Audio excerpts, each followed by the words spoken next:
আজ আমরা সবাই জানি কেউ যদি মক্কায় থেকে আবার উমরা করতে চায় সে যায় তানাইমে, যাকে আমরা বলি মসজিদে আয়েশা। কিন্তু এই জায়গার পেছনের গল্পটি অনেকেই জানেন না।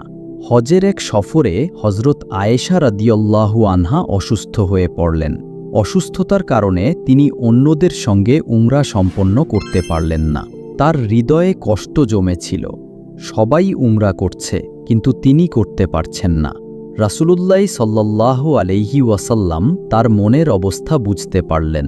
ভালোবাসা ভরা কণ্ঠে তিনি তার ভাই আব্দুর রহমান ইবনে আবি বকর রাদিয়াল্লাহু আনহুকে বললেন, তুমি তোমার বোনকে তানাইমে নিয়ে যাও, যেন সে সেখান থেকে উমরা করতে পারে। আব্দুর রহমান রাদিয়াল্লাহু আনহু তাকে নিয়ে গেলেন তানাইমে।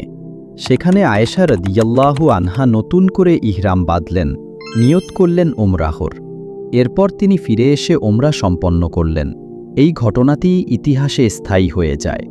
সেই দিন থেকেই তানাইম অর্থাৎ আজকের মসজিদে আয়েশা, মক্কায় অবস্থানরত যে কেউ উমরাহর নিয়তে ইহরাম বাঁধতে পারেন এমন একটি মিকাত হিসেবে পরিচিত হয়। যখন কেউ বলে, চল আয়েশা মসজিদ থেকে ইহরাম বেঁধে উমরা করি, তখন মনে রাখা উচিত এই স্থানটি নবী সাল্লাল্লাহু আলাইহি ওয়াসাল্লামের ভালোবাসার এক সুন্দর স্মৃতি বহন করে।